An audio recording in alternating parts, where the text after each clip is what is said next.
Jenkins has quite a flock of geese. And since Christmas is coming, he's sprinkling double the amount of feed for his finely feathered meal tickets. Yes, that's right. You poor fools, eat. Eat. Eat away, yes. Yes, here's some more for you and for you. And you. And you.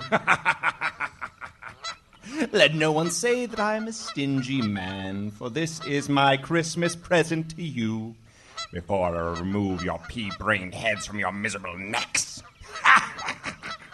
Good riddance to such ridiculous animals, I say. I won't miss your wretched honking for a moment. No, I won't. The only thing you're good for is to be roasted and stuffed. But let me not be so unkind. After all, I have already received a considerable amount of pre-orders from all the town butchers. Yes, I found homes for you all. Now eat. Eat. Eat. Eat. Get nice and fat.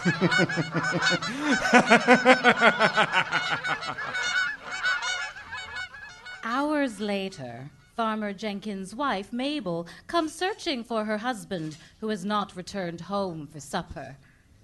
Charles? Charles, are you here? Charles, are you in the barn, my dear? Why are all the geese still in the pen? Weren't you supposed to cut the heads from... The largest of the geese parts from the flock and waddles menacingly toward good Farmer Jenkins' wife, Mabel. No! What is that? Is that? In your beak? Why, it looks like a ring? Oh, a wedding band, to be specific.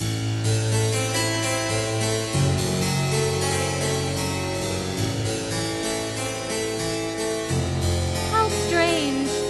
There's no other sign of Farmer Jenkins. In fact, they never did find anything else other than his wedding band in the Goose's beak that chilly December evening all those years ago.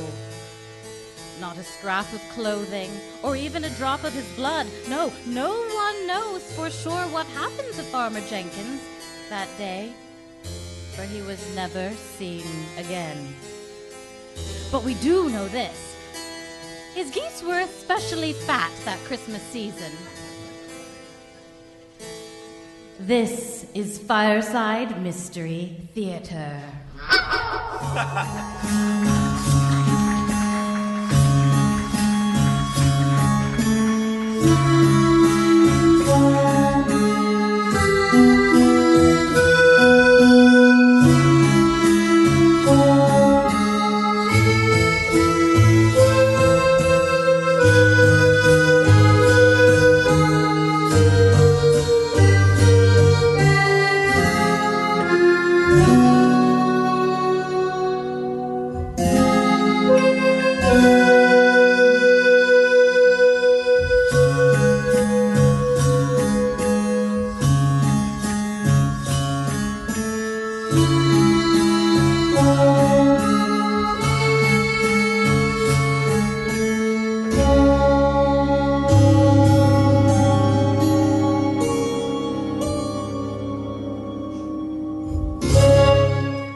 Listeners, I'm Silva, coming to you live from the fabulous Slipper Room right here in the heart of New York City.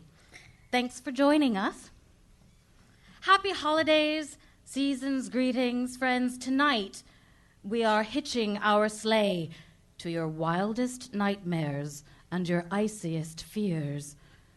You think there's nothing to be afraid of during this warm and festive season of giving that so many of us love so dearly?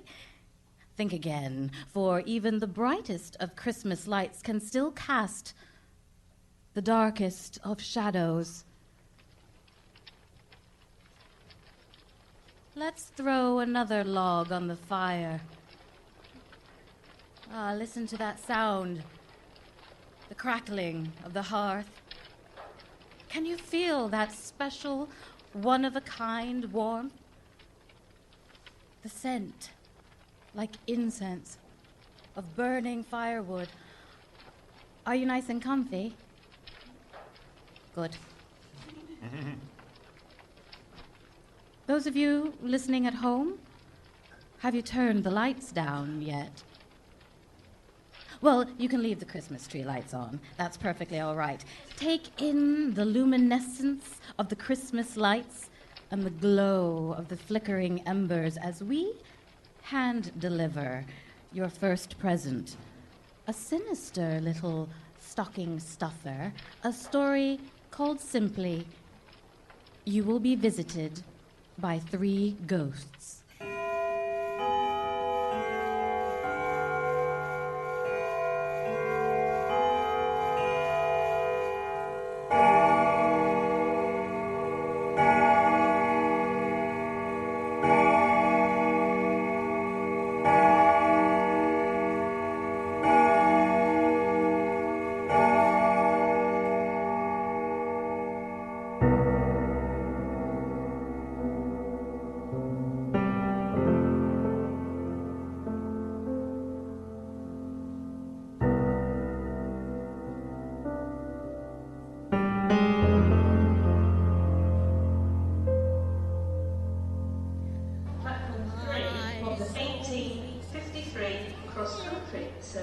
I saw 3 ships come sailing in on Christmas Day, on Christmas Day. Sorry, do excuse me. Oh, miss, would you? I have no money for you, miss. Oh, just a halfpenny, my dear. Please, can't you see I have a train to catch? Oh, miss, but you do have the time, don't you? The 6:19 to Winchester don't leave here for a bit, which leaves you more than enough time to spare a coin for someone as cold and hungry as I am. How do you know I have a ticket for the 6:19 to Winchester? Oh, pretty clever, am I, eh? Yeah, neat little trick, eh? How would I know that? Well, that's worth at least a shilling, wouldn't you say? Well, it appears you've been following me. Were you spying over my shoulder when I was at the ticket window? Oh, I'm not much of a spy now, I would say, miss. Where is the station master when you need him? Not even an halfpenny. On Christmas Eve, no less. Have you no heart for the less fortunate? Miss Candace? Now, you tell me this instant. What is all this? How do you know my name? Oh, it's just that you have a face like a Candace to me, I suppose. And you, to me, have the face of a peddler and a con artist. For your sake, you better hope that I don't see a policeman. Oh, now, is that the way to talk to a destitute and aged person on Christmas Eve? Can't you appreciate a little magic when you see it, Candace, my dear? Please, would you just leave me in peace? Going to see that family of yours up in Winchester, eh? For Christmas dinner? To smooth things over, eh? Now that's quite enough. What do you know of my affairs? Oh, that's not all I know. What on earth do you mean? Things may get a bit odd today, my good lady. I don't think I like your tone, miss. It's not for you to like, my dear. Do you realise that today will be a very special day for you? Very special indeed, love. For you will be visited by 3 ghosts. Oh, my. And why are you laughing? Oh, come now. I'm afraid I've read that story. Oh, it's nothing at all like that story. The 619. That's me. Here, you crazy fool. Happy Christmas.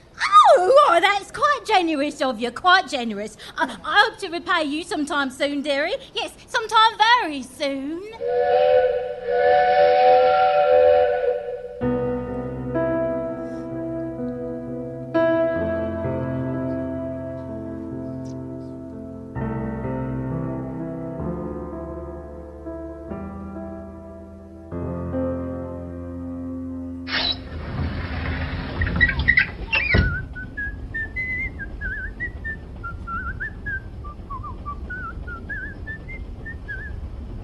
A ticket, please, miss. Oh, one moment. I know, hurry, miss. As you can see, not many passengers on this train. Yes, I did notice. Is there anyone else on this train? I saw no one else get on when I boarded, and I saw no one inside any of the compartments.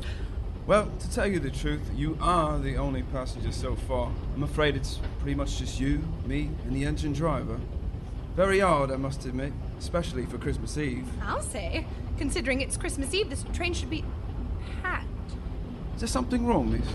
My handbag? Where's my handbag? I do hope that your ticket was not in there. My handbag. That beggar woman! Oh, blast! Beggar woman, miss. All my money, my ticket, all my personal effects. Pinched, eh? How about that? This is most embarrassing. I suppose I shall have to get off at the next stop then. Chuck you off the train on Christmas Eve? Nonsense. I'll do no such thing, especially to a nice young lady as yourself. I'll tell you what. Let me take a look round. Perhaps you dropped it somewhere as you came in. Oh, I suppose I should do that as well. It's the least I should do. No, please. It would be my pleasure. You seem a bit tired. We still have a ways to go. You go ahead and take a kip, miss. Well, in truth, I do feel so terribly tired, sir. Close your eyes, miss. Dream those dreams. Sugar plum fairies and all. I'll check in later. Yes. I feel so sleepy. Sleep then. Sleep.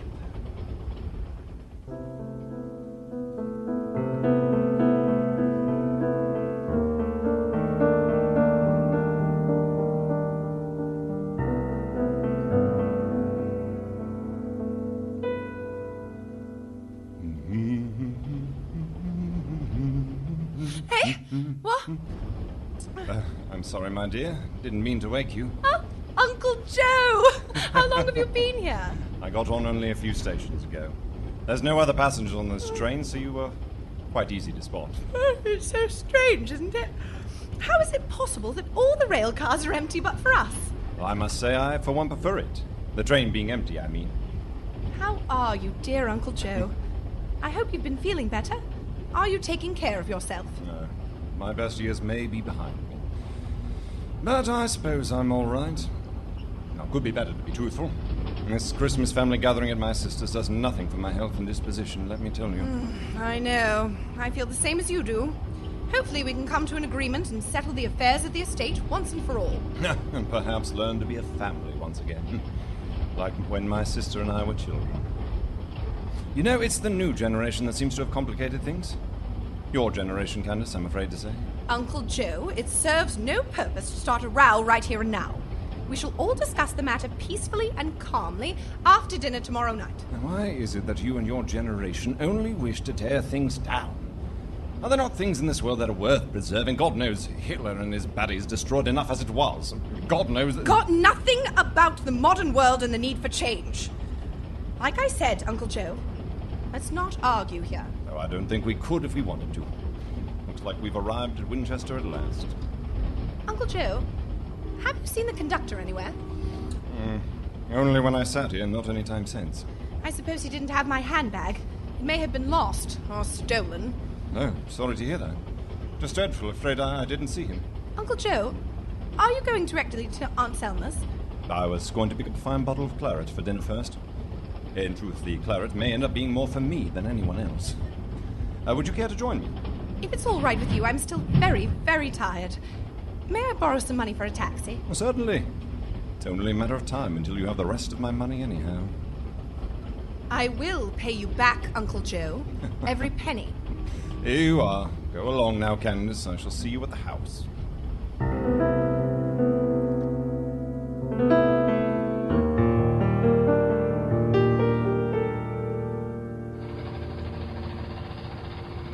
Thank you, sir.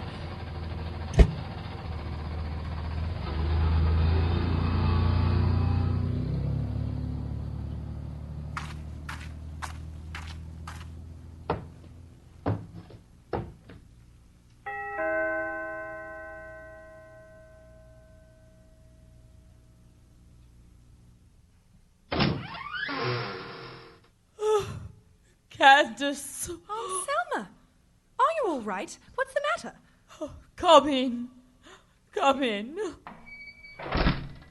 You look like you've been crying, Aunt Selma.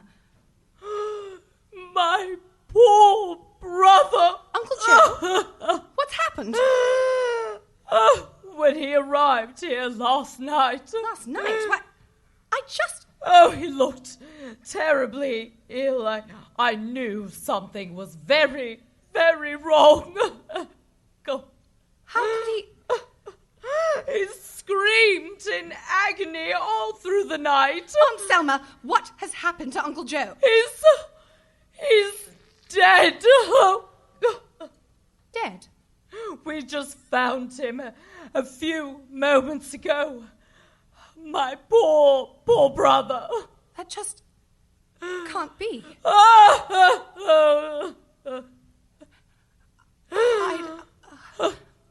I'd like to see him, to pay my respect. He is in his room at the end of the hallway. Thank you.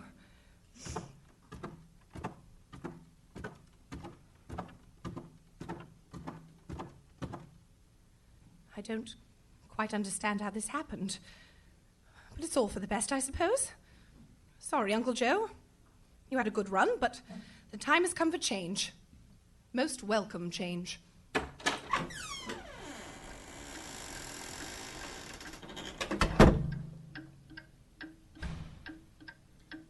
Have a glass of claret with me, will you, Candace? Here's your purse, miss. You left it on the train. Hopefully your ticket is still inside of it. You see! 3 ghosts! 3 ghosts! I told you!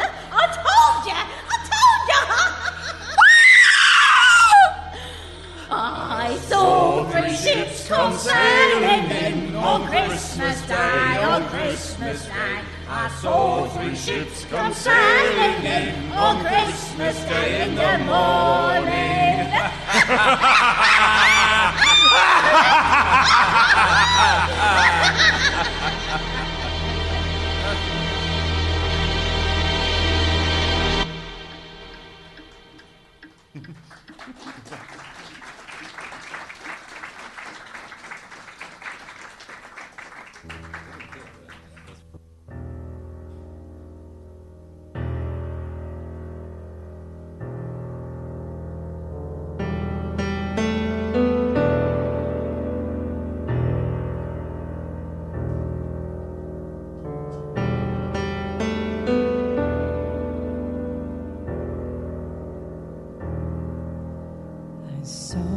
Ships come sailing on Christmas Day,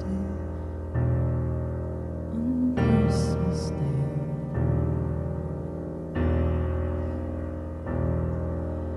I saw 3 ships come sailing on Christmas Day in the morning.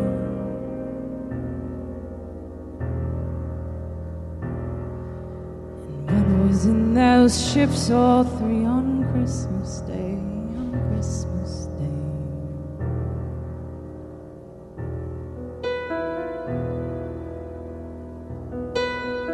What was in those ships, all 3 on Christmas Day in the morning?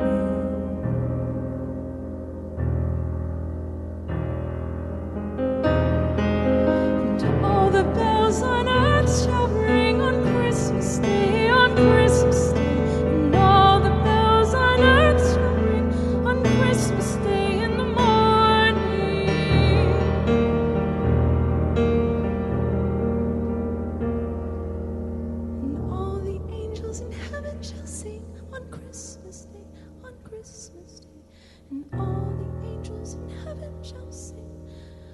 Christmas Day in the morning.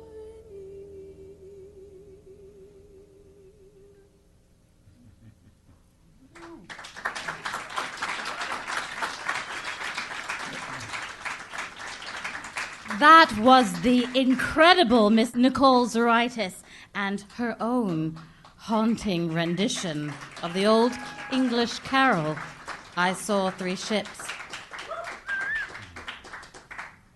And now this word from one of our sponsors. peace on earth and goodwill to all men. That is, unless you are responsible for causing damage or injury to one of my clients. Then you best believe you're gonna pay! I'm Don, the truth of Duluth, Delilah, Grossberger, and Associates. I'm here to take your call anytime, and I mean anytime! Christmas Eve, Christmas Day, all 8 nights of Hanukkah, and whatever day it is they celebrate Kwanzaa, I don't care! I will personally pick up the receiver to hear your story and help you to settle the score! When my grandmother ran over both my legs with her wheelchair, like a flash, Duluth, Delilah, and Grossberger were there for me. We took Grandma down like a circus clown. Time to pay up, Grandma! I just wanted to pet the nice grizzly bear at the zoo, and whoop! Suddenly my hand was gone.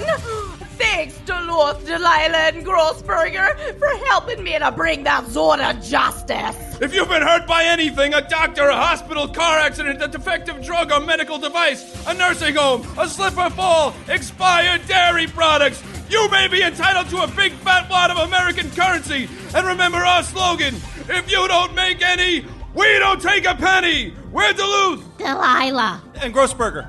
If you're in pain, we make it rain.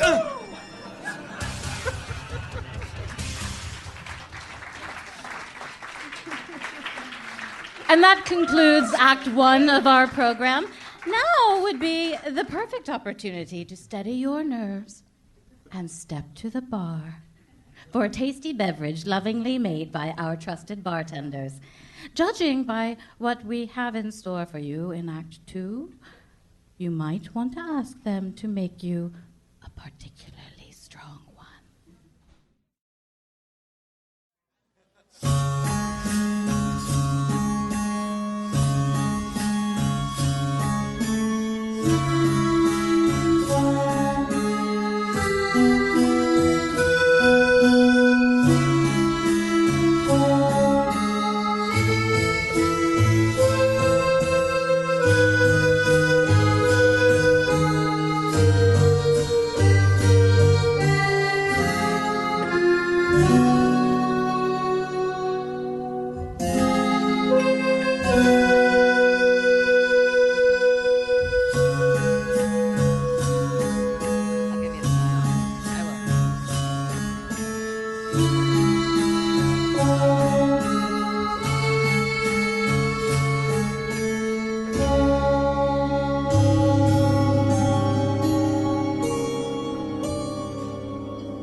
Welcome back, Yuletide revelers.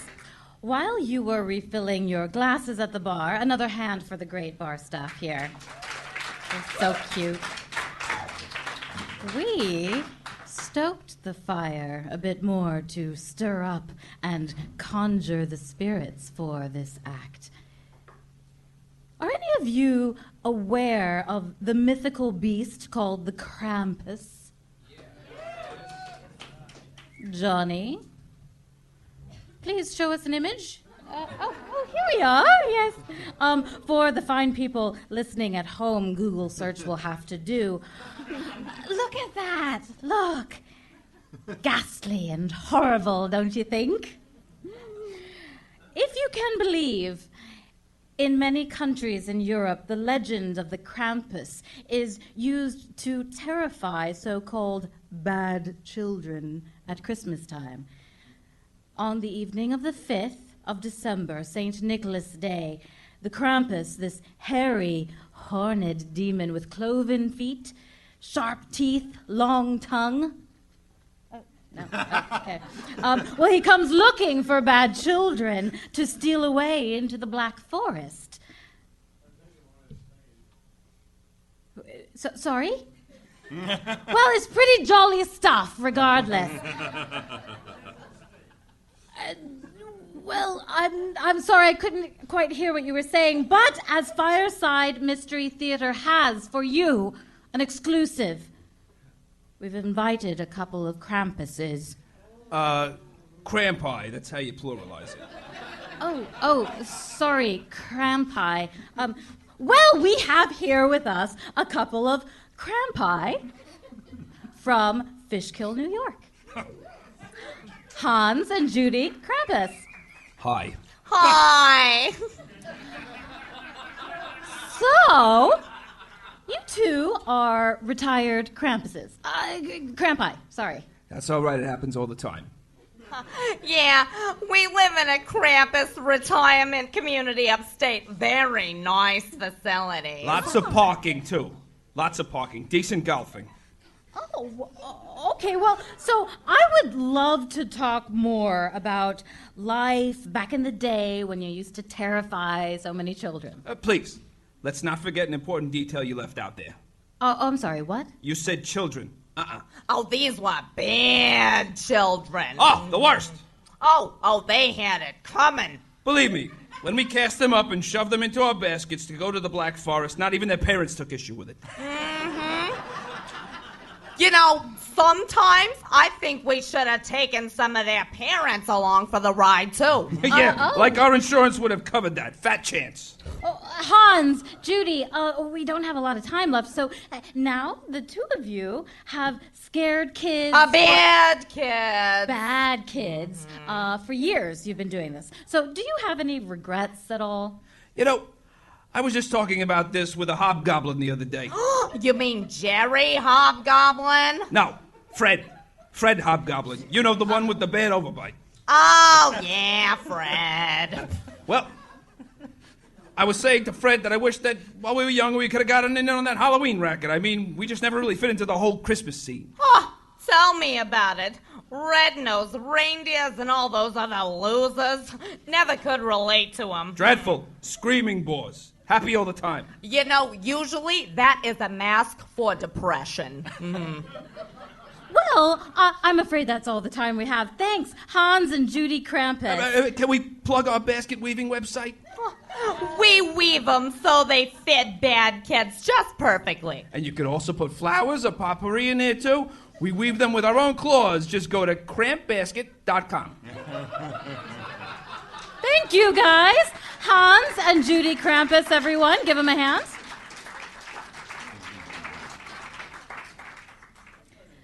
Margaret Fuller once wrote, "A house is not a home unless it contains food and fire for the mind, as well as the body."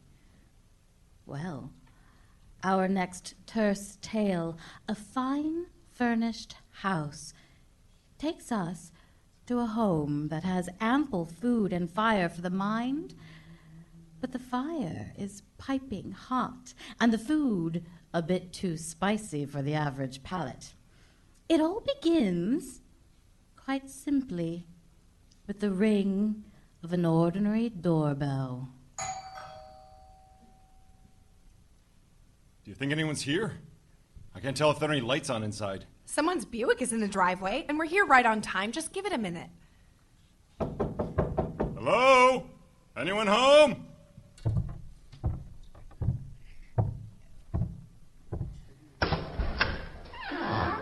Oh, sorry, kids. Takes me a little to get up and go in now. Our apologies for all the knocking. We thought maybe no one was here. Hello, ma'am. Are you Mrs. Randalls? We spoke on the phone. I'm Felix, and this is my wife, Joanna. Oh, yes. Come right on in. Sorry, it's a bit cold in here. Pilot light's gone out. Place hasn't warmed up quite yet. Just got here an hour ago myself. Better than the weather out here. It's near freezing, and it's such a beautiful house. I wouldn't mind a few drafty nights if it meant we could live here. We were very intrigued by your ad. Have you had many inquiries? Oh, well, not as many as you think. I knew it was an odd time of year to list a rental property, but we wanted to make sure we got tenants before the winter really set in. A lot of maintenance for an empty house, especially for an old gal like me. Oh, Felix, it's just as beautiful inside as it is out. Oh, the furniture is exquisite. Indeed. Quite a lot of expensive kindling in here. Well, it comes with the place. The house is fully furnished. Oh, my goodness. It just keeps getting better and better. Hey, sweetheart, come look at this mantelpiece. Go on and take a look around, kids. If you don't mind, I'll stay here in the sitting room. My knee has been giving me a tad trouble with the cold. You just come on back here with any questions that you have. Thank you, Mrs. Randalls. To be honest, we're a little desperate. Both of our families are coming out to us for Christmas this year, and it's just 2 weeks away. And I told Felix, there's just no way I'm hosting anyone in that little apartment we've had for the last few years, so... Joanna? Ah, there you are. Let's take a look around so we don't take up too much of Mrs. Randall's time. I'm sure she has other things to do. You kids, well, you just take your time. Let's take a look at the kitchen. Did I hear you say the word desperate back there? Yeah.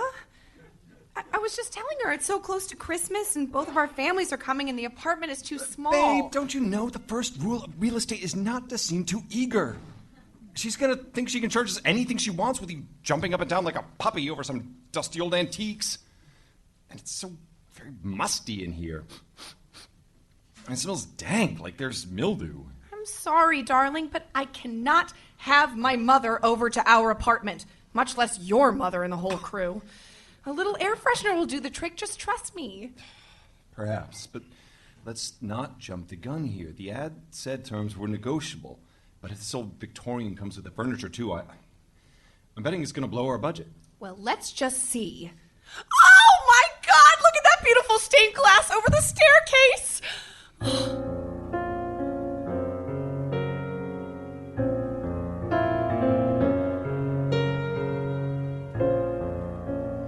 Did you two find everything all right? Have any questions for me? Found everything just fine. Say, we don't need all the furniture here. If we don't take it, could you maybe give us a break on the rent? Oh, that would be such a shame. It all really suits the house. Your wife is a woman of taste, Felix. Yes. Her taste has cost me dearly in the past, and I think it's going to again. Felix, I'm sorry. I can't help it. Mrs. Randalls, it is such a beautiful home. I'm already decorating it for Christmas in my mind. Well, to be perfectly honest with you, it would be a bit of a burden for me to arrange to have everything all moved out. It's easier to leave everything as is, Well, I can understand your position, Mrs. Randalls. Thank you, my dear. My sister loved this house. And I'd hate to see it go to someone who didn't appreciate it. I hear renters can be a little careless. I want someone living here who will treat it like their own. And what might that cost, Mrs. Randalls? The ad said terms were negotiable. But why don't we get down to brass tacks? How much is Joanna's good taste going to cost me this time? Oh, well, your wife seems very taken with the place. Johanna, you remind me so much of my sister, God rest her soul. She loved the finer things in life. She spent her whole existence making this house into her own little palace. She lived here for many decades, It may be a little selfish or unreasonable of me, but whenever I walk inside this place, she is alive again. Oh, I hate the thought of this little piece of her vanishing from the earth, at least while I'm alive. Oh, that is so lovely. You just broke my heart. I'm sorry if this is a sore subject, but did she pass recently? About a month ago. But not to worry, there's no ghosts here. Well, not hers anyway. She died in the hospital. So you two were very close, huh? We didn't speak for many years. I only saw her in the final days. We had something of a reconciliation, I suppose you could say. Those last moments you have with someone, make the most of them, especially if they are family. Life is too short, eh? We're very sorry to hear that, Mrs. Randalls. Just the same, it must be difficult to let strangers into your sister's house so soon after her death. Oh, well, seeing your wife so excited about the place does my old heart good. Which is why I'd like to offer you folks a rental agreement that's a little unorthodox. Oh? What might that entail? Well, I'm the owner of the house now, but I can't really offer much maintenance in my condition. I care about this place, but I prefer my bungalow across town. I always admired my sister's home, but it was never my style. But I don't want to sell it quite yet. So here's the deal. You live here and look after everything. Make sure the pilot light stays on and all that. Winterproof the garden. Make sure everything stays clean and the furniture stays in good shape. And it's yours to stay in. For how much? I mean, will we be getting a break on the rent since we'd be putting all this work into the place? As long as you agree to those stipulations, you can stay here rent-free. Oh! Felix! Oh! Mrs. Randalls! You don't know how much this means to me! Oh, Felix, just imagine opening up our Christmas presents by that fireplace. Oh. That's a really good offer, Mrs. Randalls. I think we'll have to take it, or else I'll be hanging my stocking from the doghouse. Mm-hmm. When can we move in? Oh, anytime at all. Here are the keys. So you kids, you move in whenever you want. Just give me a call when you're settled in, and I'll show you the boiler room and the garden shed and everything you'll need to know to get through the winter. Thank you so much, Mrs. Randalls. This is the best Christmas present ever. We'll take really good care of the house. Oh, well, I hope so. Merry Christmas, kiddos. Enjoy, and I'll see you soon.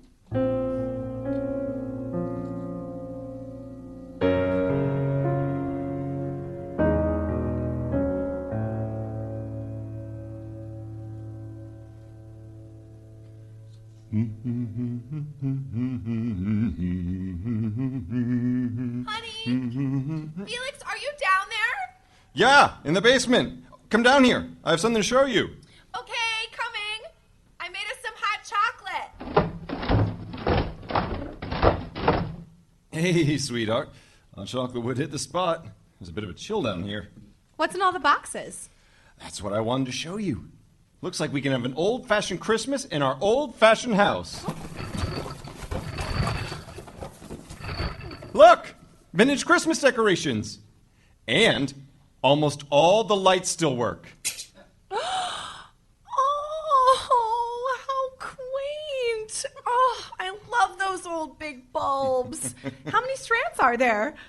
Enough to cover this artificial tree. It looks like all the parts are here, too. My grandmother had a tree like this, with the flocking to make it look like snow. Oh, Felix, I just know this Christmas is going to be perfect. Well, if you take the hot chocolate back upstairs, I'll bring all these boxes up. I'm just glad I didn't have to get our own Christmas decorations from the mini storage. I have to unpack the whole thing to get them out. Okay, I'll meet you upstairs.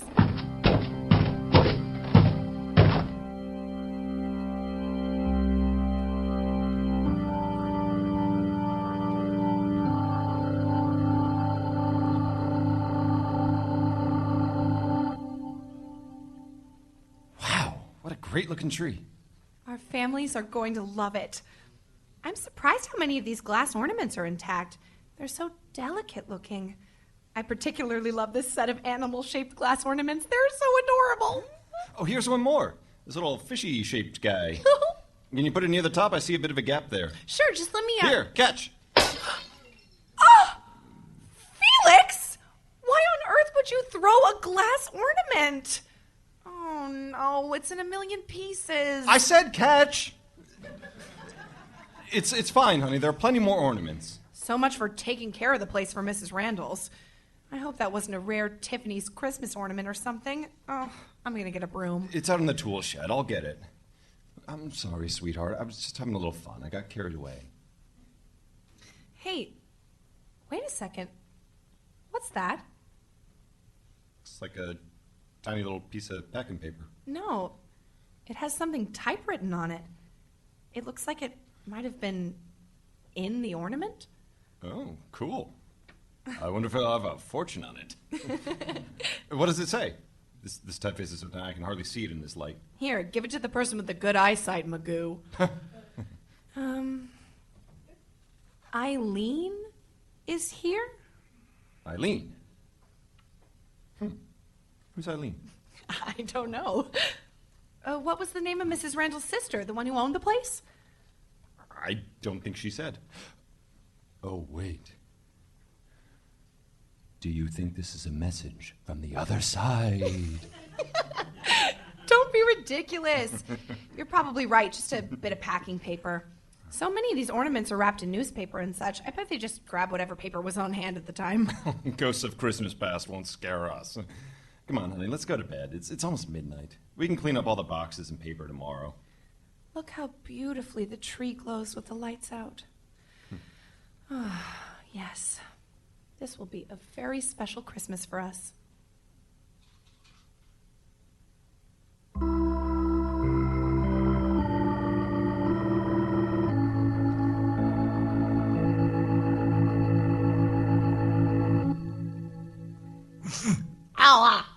Hello there, neighbor. Oh, hi. My name's Felix Rogers. Huh. I'm Louise Tucker. Been living here next door to this house all my life. That's a long time, you know. Oh, we just moved in here yesterday. My wife Joanna and I were staying here temporarily. Oh, that's so, huh? Did you know Carol? Carol? Carol Handy. The lady whose house you're now living in temporarily. Oh, no. We've just been dealing with her sister. All right. Trudy Randalls. You know, those two didn't get along for many, Mrs. Randall's, Trudy told us all about it. And Carol's son, Arlen? Never mentioned anything about a son. Did he live here too? Yeah, he did. Apparently, that's what all the fighting was about all those years. It wasn't until he died that the two began to speak again. Difficult guy, this Arlen, huh? I don't know. He seemed all right to me, but I never did talk to him much. Kind of a lost soul, always lived at home with his mother, right to the very end. When did he die? Such a long time ago, I can hardly remember. 15, 20 years, maybe. His mom outlived him by quite a few. He died young, huh? Yeah. Some sort of bizarre infection did him in. I'm not quite sure. It came as a surprise to us all. Oh, that's terrible. Mrs. Tucker, pardon me, but my wife is anxiously awaiting my return. Not because she misses me, but because I'm carrying all these groceries she wants to make dinner out of. You should come over for coffee sometime soon. Wow, that's very neighborly of you. Of all the years Carol Handy lived in that house, I never once set foot in her place. I have no idea what it looks like from the inside. Really? You're her next door neighbor, and you never went... Yeah. She never invited me in, not once.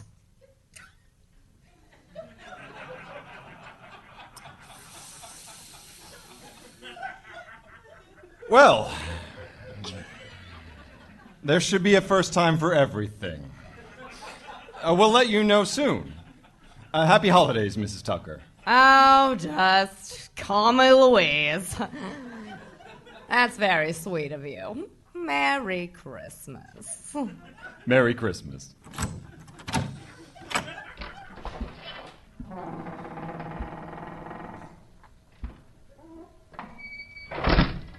I'm home.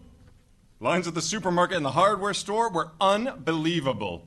Must be all those last-minute Christmas shoppers. In here. Dinner's almost finished. Did you get the part for the furnace? And the red potatoes?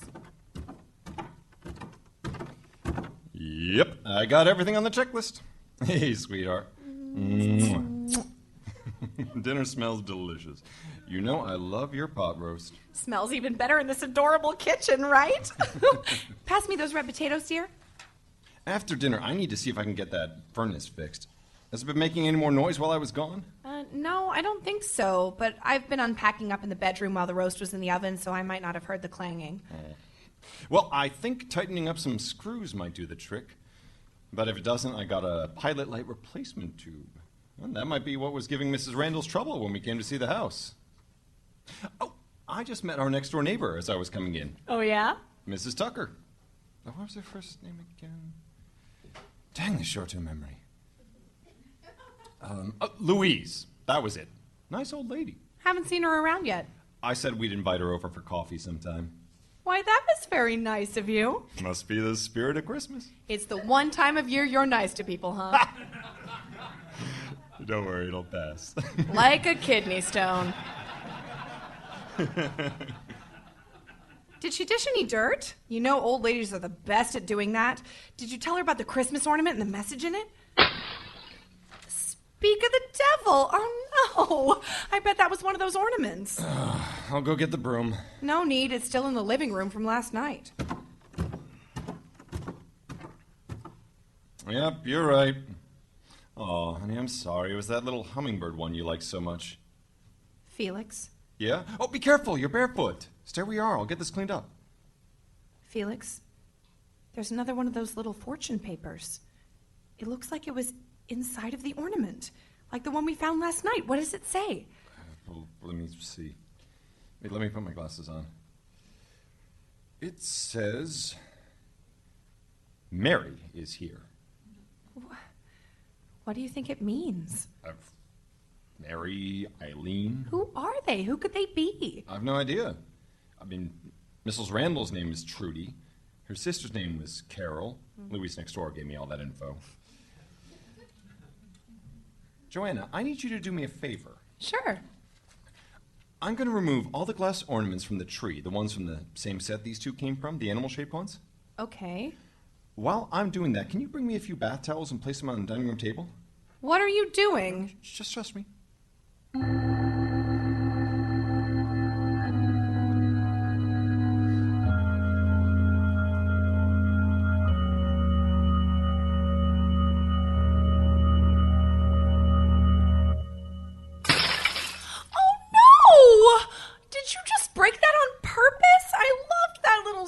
Dog. Yeah, sorry. But look! Another piece of paper. What does that one say? Janice is here. Creepy. Well, there's something else. Really small. Looks like a little bird bone. Felix, this isn't funny. I'm not laughing. Felix, are you really going to destroy all of these ornaments? They reminded me of the glass menagerie. And there aren't that many of them. This giraffe is next. This is crazy! I won't willingly be a part of you helping you to smash these beautiful ornaments. They're not even ours. They're rented ornaments. Oh. Aha! Look! Yet another piece of paper. It says, Sally is here. And there's a fine dust inside this one. Felix, I don't like this. Please stop. Can't we call Mrs. Randall's? What if they're keepsakes? They must have been specially made. We could be destroying their family heirlooms. Okay, so they have weird, creepy messages and stuff hidden inside, but that doesn't mean that they're ours. Last one, the bear. And sure enough, bingo. This one says, Christine is here. And check this out. What does this look like to you? Oh, it looks like fingernail clippings. Ew. Yeah, it does. Hey, what's that in your hand? Felix, come on, this isn't solving anything. Joanna, give it to me. It's the last animal ornament. Maybe it'll have a clue. Please let me keep this one. It's so cute. It's a pig with a bow on it. Isn't it adorable? You know I love pigs. Since when? Since forever. Oh, hand it over. Give it to me. I won't. Let me keep it. This is ridiculous. Oh, ouch. Look what you made me do. This glass is so delicate, I accidentally crushed it in my hand. Did you get cut? Just a little nick on the palm. I'll go wash it. What does it say? There's another piece of paper. The furniture is where? Is that a question? You tell me, detective. That was supposed to be the final clue, right? Go clean your hand. Yes, doctor.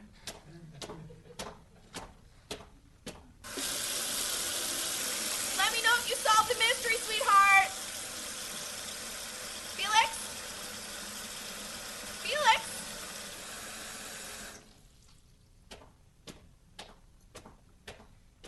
Felix? What are you doing with that knife? It's all right. I don't like that look on your face. Oh! What are you doing? Stop that! Are you insane? The furniture is where? The furniture is where they are. Eileen, Mary, Sally. Stop ripping the sofa!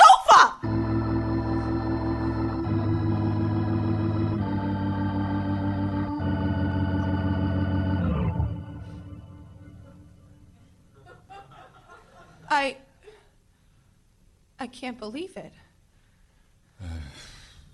My gut instinct was right.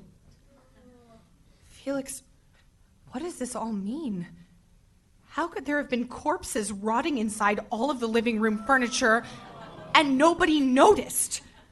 I'm not sure. Well, take the body in the couch here.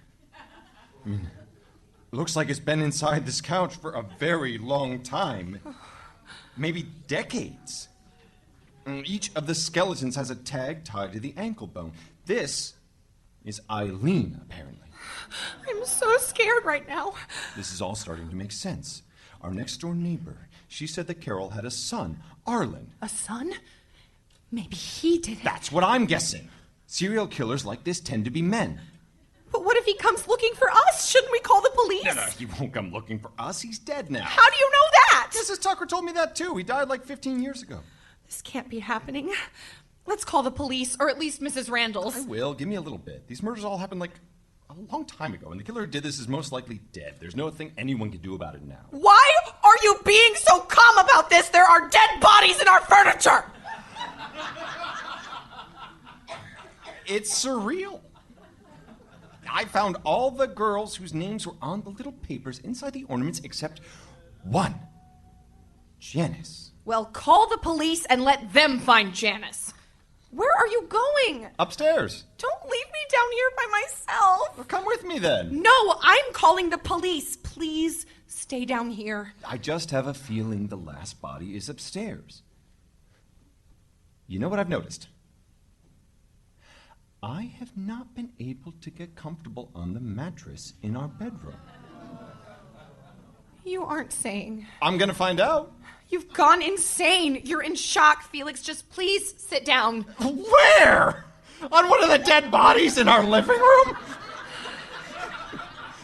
I'll be right back.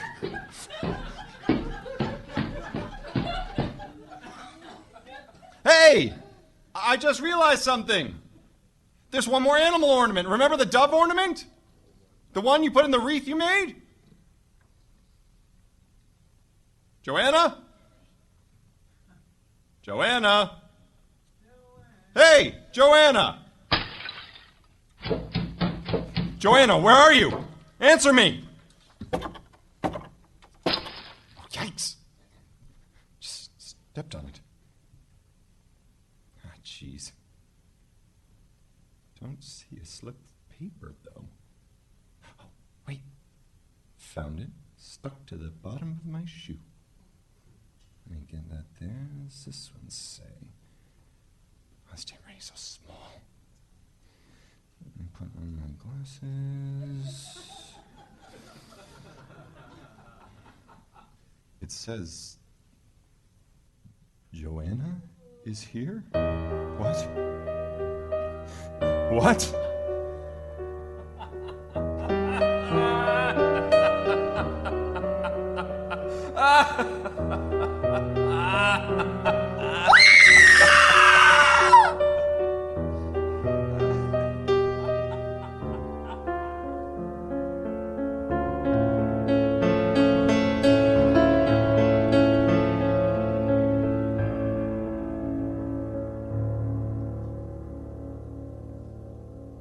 And now a word from one of our sponsors.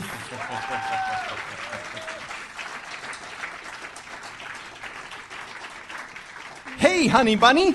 You realize we're both standing underneath the mistletoe? I'm James. You know what that means, right? Yeah, you need to take a shower. And brush your teeth. Oh, God, oh. Mistletoe fail. Don't let this happen to you, fellas, with Clonklex's new mistletoe-scented body spray and breath freshener. You heard right, a 2-in-1 breath and body spray. First spray that sexy mistletoe scent on your body, and then use the same spray in your mouth for kissable holiday freshness. Here, James, why don't you try replaying that scene all over again? Here's a can just for you. Thanks. So I spray my underarms and use the same spray for my breath? You got it. Now go get 'em, Tiger. Hey, babe, how about some eggnog? Oh, it's beginning to smell a lot like Christmas, handsome. New Clonklex Mistletoe Breath and Body Spray. Stuff it in his stocking this Christmas. You'll be glad you did.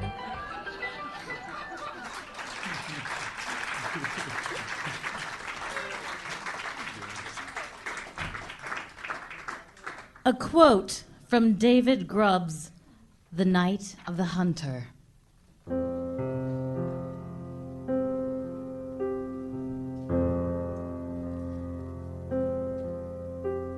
Lord save the little children. You'd think the world would be ashamed to name such a day as Christmas for one of them, and then go on in the same old way. My soul is humble when I see the way little ones accept their lot. Lord, save the children. The wind blows and the rains are cold, yet they abide. They abide and they endure.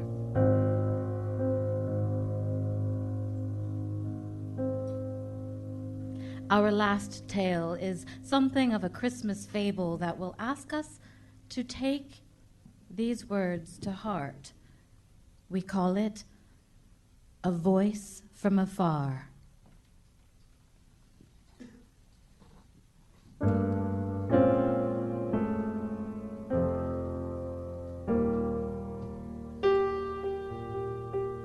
Many years ago, in a sleepy village so tiny it could not be found on any map, there lived a little orphan girl who sold flowers she made from tissue paper.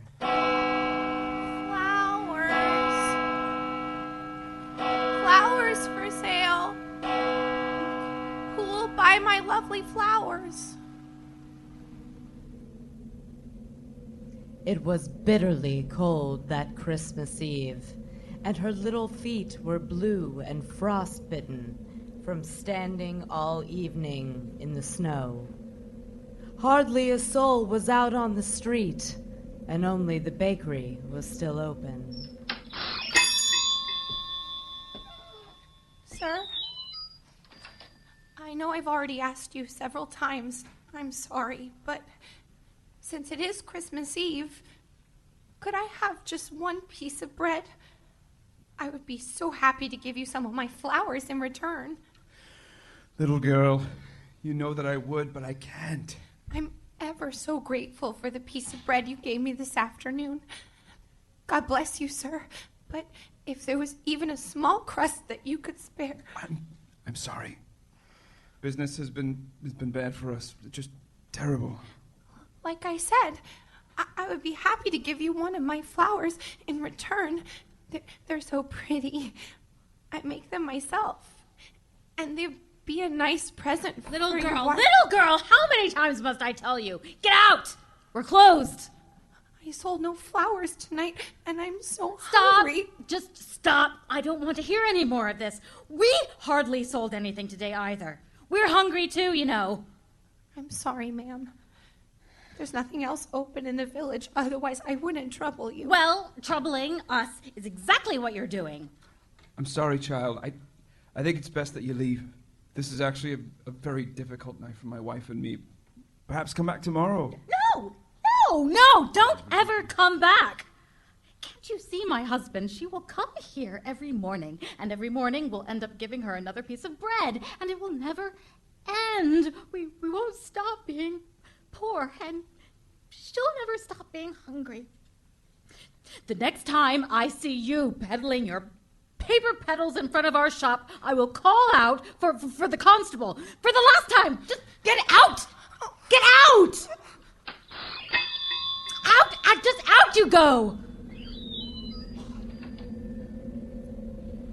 It might be hard to believe, but at one time the little flower girl lived in a fine house with her beloved father and mother on a spacious farm on a town far away. She learned to read and write and to count to 100 and was even taught to dance the waltz. But when her parents both died of fever, the orphan girl was apprenticed to a clothes maker, a terrible monster of a man, in whose shop she made her paper flowers by day and sold them by night. She preferred to be alone and freeze outside than to return home and receive his brutal and constant floggings. I'm so cold, so hungry. How will I survive? I can't go back to my master, for he will beat me since I sold no flowers tonight. Nowhere to go for Christmas, and no one to love me. What is there to live for?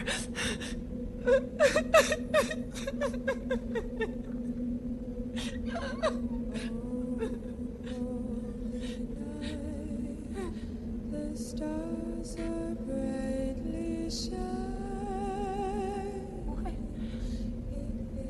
What is that?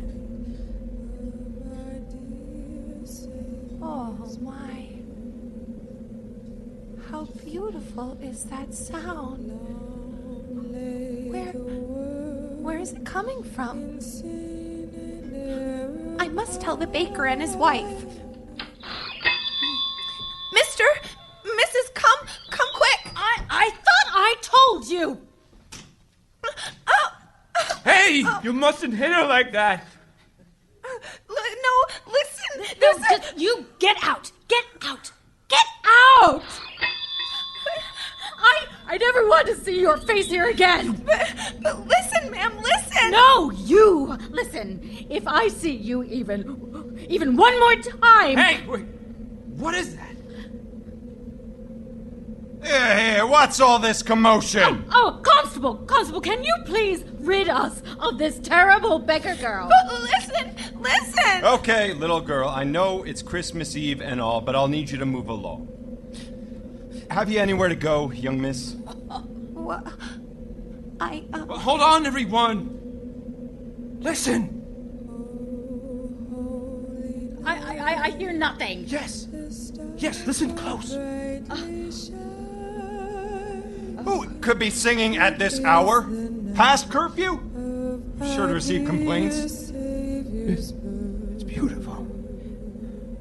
Yes, it is. But where is it coming from?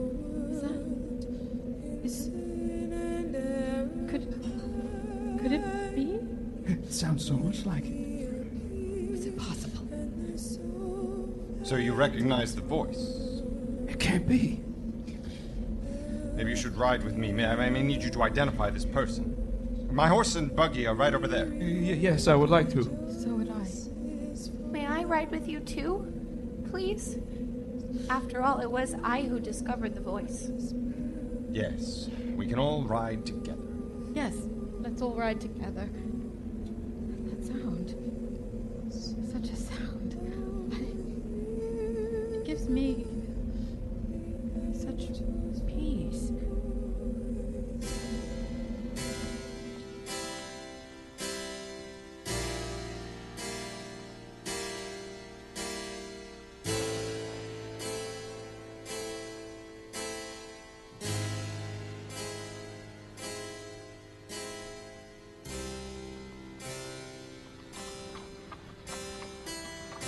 And so they went on in the constable's rickety carriage, rolling over snow-coated cobblestones in the unforgiving chill of that night. Their 4 weary hearts beating as one, longing for the peace that came from the sound that they sought after.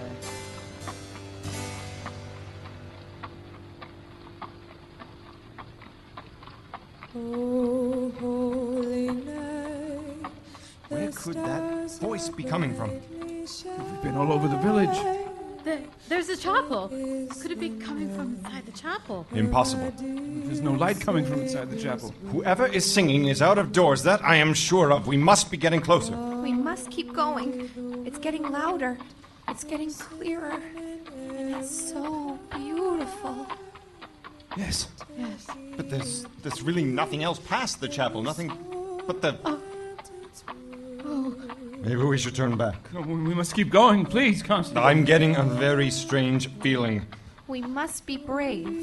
It is a holy song. We have nothing to fear. Please, press on, Constable.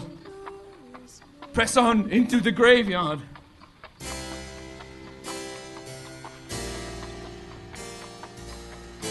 The carriage rolled onto the narrow, snowy path, leading to the small graveyard 1/4 mile south of the chapel.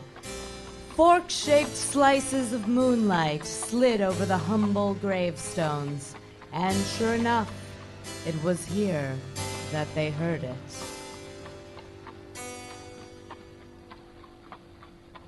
Oh, holy night, the stars are brightly shining. It is the night of our dear Savior's birth. Long lay That the voice, world that song, in sin and death. clear, austere, sacred. It surrounded them from all sides and rang beautiful reverberations in every corner of their souls. It's lovely. But why do I tremble so? Tell me, what is inscribed on the stone that we're standing before? Be not afraid. I go before thee always. Come follow me. And I will give you rest. Let us all bow our heads. Angels' voices, oh, night divine, oh, night when Christ was born, oh, night divine,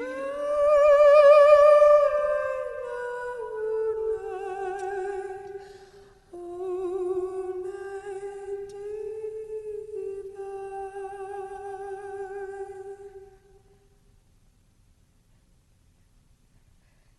Let me lay my paper flowers at the foot of this lonely grave.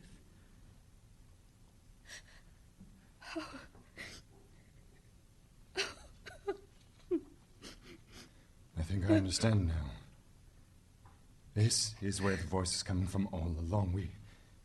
We all heard it. We all felt it, but how? This is the grave of... We lost her on this very night, 3 years ago. On Christmas Eve, Our love. she was our joy, Our daughter. our daughter. She had the most beautiful of voices. The voice that we all just heard. And that was the song that she loved to sing the most. Let us bow our heads. Oh! Look! Oh, what a beautiful bird. Perched on the gravestone. What colors! I've never seen a bird like that before. And look there.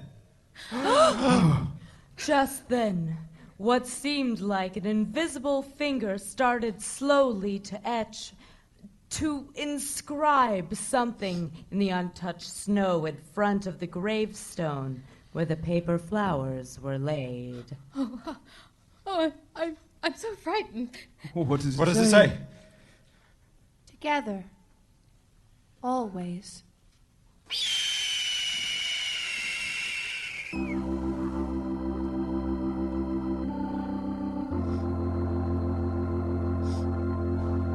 Just then, the great, brilliant, colored bird spread its wings, and a shimmering ray from the brightest star of the sky came down from the heavens and lit upon the unwashed face of the little flower girl.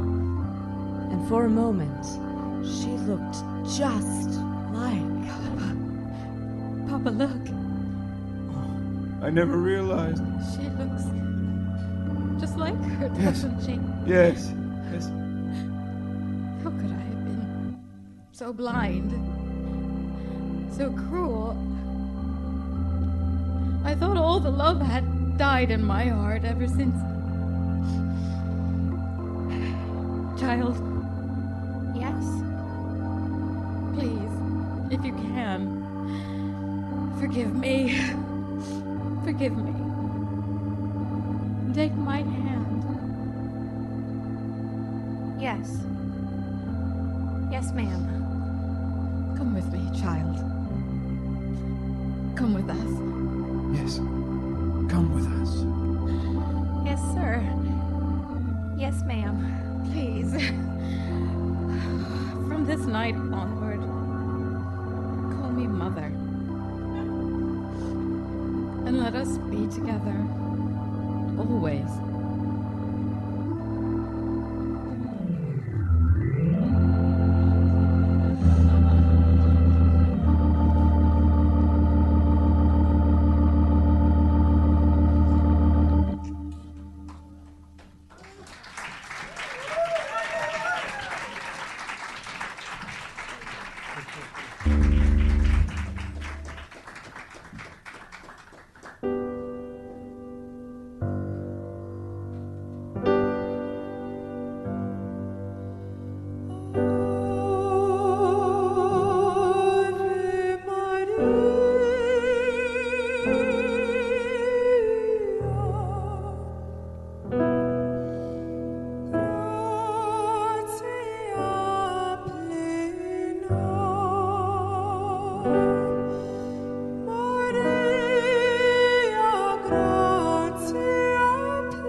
Ladies and gentlemen, Ms. Martina DaSilva and Ms. Nicole Zuraitis.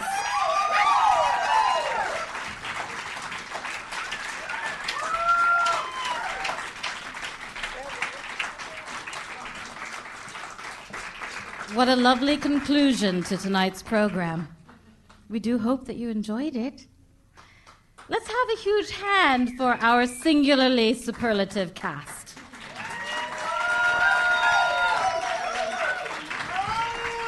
Ms. Courtenay Cholovich, Mr. James Rieser, Ms. Annabelle Rollison, Mr. Michael Pate.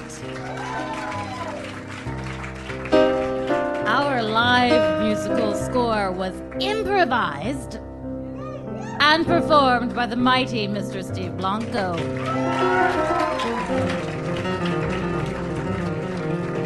Our amazing vocalists this evening have been Ms. Martina DaSilva and Ms. Nicole Zuraitis.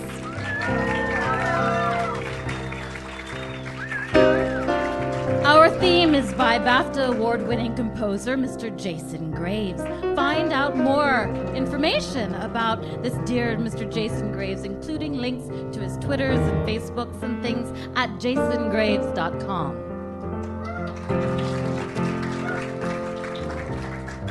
Our production sound designer and sound effects engineer was the incomparable Mr. Greg Russ. Special thanks to the amazing and most deliciously delightful staff here at the Slipper Room. Our show was written by Mr. Silbin Sandovar and Mrs. Rebecca Graves. It was produced by myself, Mr. Daniel Graves, Mrs. Rebecca Graves, and Mr. Gustavo Rodriguez. We return to the Slipper Room for a special show on Monday. I repeat, Monday. Monday, 26th of January at 8 p.m. Monday. We call it the Apartment Complex. Sure to be exciting. Tickets are on sale now at slipperroom.com. For all things Fireside, including links to our celebrated podcast and show listings and lots of other fun stuff, simply go to firesidemysterytheater.com. You can also find us on iTunes, SoundCloud, Facebook, Twitters, Instagrams, Vines, the etceteras. This is your very own Ali Silva.